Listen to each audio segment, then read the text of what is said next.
here from Rain Country. God is good all the time. Well, I was asked to do an update on my multi-purpose cleaning powder, and because that video is at least 4 years old, the original, when I did the recipe and all that.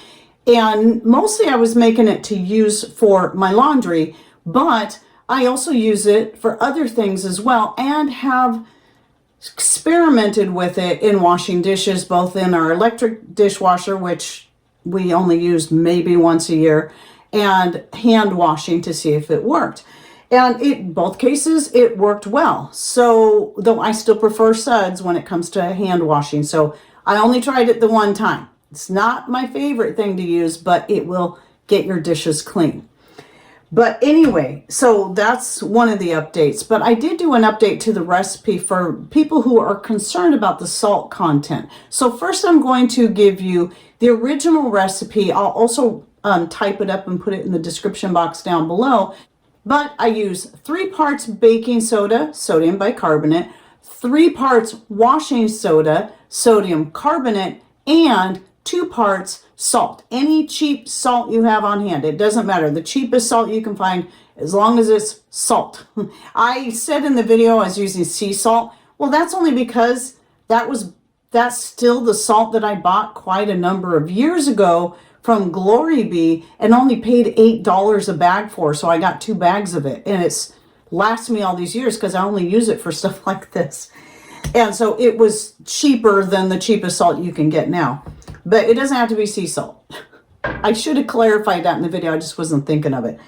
But at any rate, and then you just mix these together, and you can use about a tablespoon or so in your wash, give or take. I know some people use a little bit less.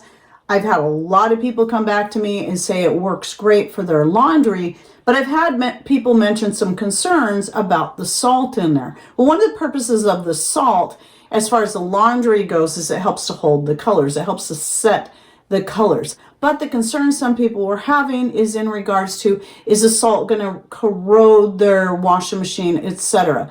Well, I don't see that as much of a problem, simply because just about every laundry detergent you buy has some type of salt in it, some kind of sodium something something, and sometimes several different kinds. And then there's people who might be concerned about how the salt might affect their septic system, like the concrete and etc.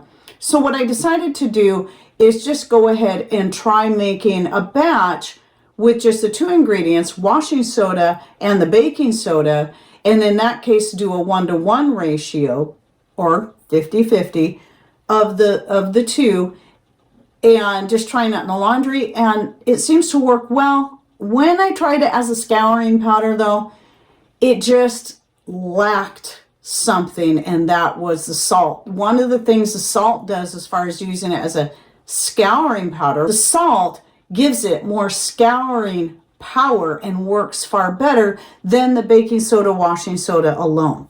And by the way, I forgot, let me come back to those measurements. I gave that to you in parts because it depends on how much you're going to make at a time. Let's say you're just wanting to make a quart at a time, then you would do 1.5 cups of washing soda, 1.5 cups of baking soda, and then 1 cup of the salt.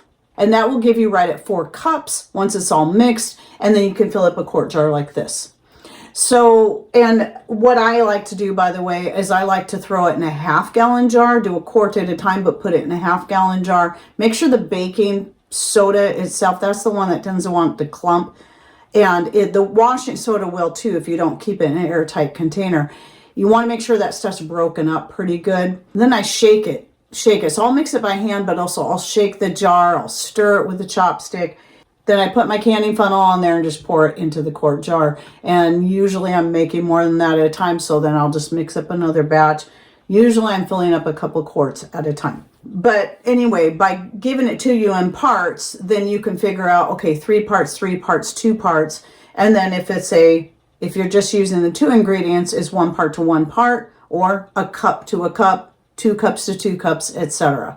Now, gosh, for adding to the dishwasher, I when I used it, I just simply filled up the little container in the dishwasher and tried it that way. But I also recommend, if you're going to try it in your dishwasher, use a vinegar rinse. Put the vinegar in the rinse cycle. It can make spots on your dishes, and adding the vinegar to the rinse cycle will help rinse all of that off of your dishes, so they should come out more clear. Now, I'm not claiming that this is for everyone. I just know I've been very happy with it. I've been using it for years now, and it works for me. It might not, sometimes different water conditions, like if you have really hard water, it may cause other issues. It may not work as well. So just because it works for me, I'm not going to say it works for you. I had somebody say, oh, you said it was good enough for you. It makes me wonder what else is just good enough for you.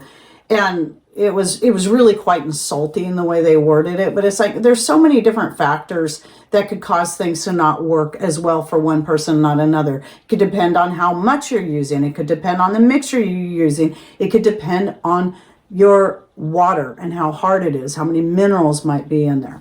Now, coming back to the dishes, I do want to say that when it comes to washing dishes, like I say, our electric dishwasher, maybe once a year. And the only reason I've only used this once in all these years is because I still have dishwashing tablets I bought from Costco, and I don't know that I'm ever going to use them up. So I'm trying to use those up first, if I ever do. But the hand washing, because I still prefer suds like most people, one of my favorites is the Azure Standard dish soap. And it's more natural. You can get it in a 1 gallon size, so you're getting a better price all the way around for it. And the two, they only have like maybe 3 cents. I like the citrus is probably my favorite, and then the lavender is my second favorite. And so I use those two. And that's typically what I use for hand washing. But in a pinch, if I had to, I would use this. You could even consider tossing a little of your homemade vinegar into the water as you're washing the dishes, and that may help too. Just keep in mind that the vinegar and the sodas in here, because they're opposites, one's an acid, one is a base, they're gonna fizz. So that's just what they do. And just expect that. But that's why you don't want to mix your acids with your bases in a dry form. Like people may want to add citric acid to this. I don't recommend it because it's going to cause it to clump. That's something that if you think citric acid is a good thing to add to your wash, or the vinegar, it should be added separately. And then one more thing I wanted to share as far as removing stains from clothing. What I like to do is I actually will spray the spot with peroxide and then sprinkle this on there, because the baking soda, washing soda in there mixed with the peroxide works kind of as a bleaching agent. And then I'll just kind of try to rub that in there and just let it set for a while. It doesn't, but it's not going to destroy your clothes the way bleach can do. If you put it directly on there and leave it for too long, it can destroy it. But this is a good way to help remove stains, is using that. And then for ink stains, like I've mentioned before, using just isopropyl alcohol, straight isopropyl alcohol onto ink, rub it in there, let it set. And that's why a lot of people go for hairspray, which is kind of silly because it's not the hairspray, it's the isopropyl alcohol in the hairspray that's removing the ink stains. So just go with isopropyl alcohol. It's a lot cheaper than buying hairspray to remove ink stains. And like I've said, and another thing I've said before, I have my own homemade hairspray recipe that I've done a video on. I'll link to down below. It doesn't have any isopropyl alcohol in it, which can be very drying for your hair. So if you already have really dry hair like me, might not be the best option.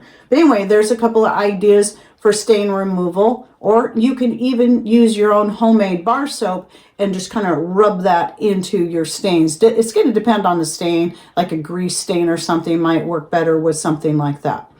So anyway, I hope you enjoyed my update. I'll go ahead and link to my older video down below if you'd like to listen to that and why I decided to start creating this and got away from the old recipe with using the OxiClean and the soap in the powder, and switch to this. And then again, the hairspray and whatever else I think to link to down there that you might be interested in. And any thoughts, ideas you'd like to share, Put those in comments down below. And thanks for watching. Take care and God bless.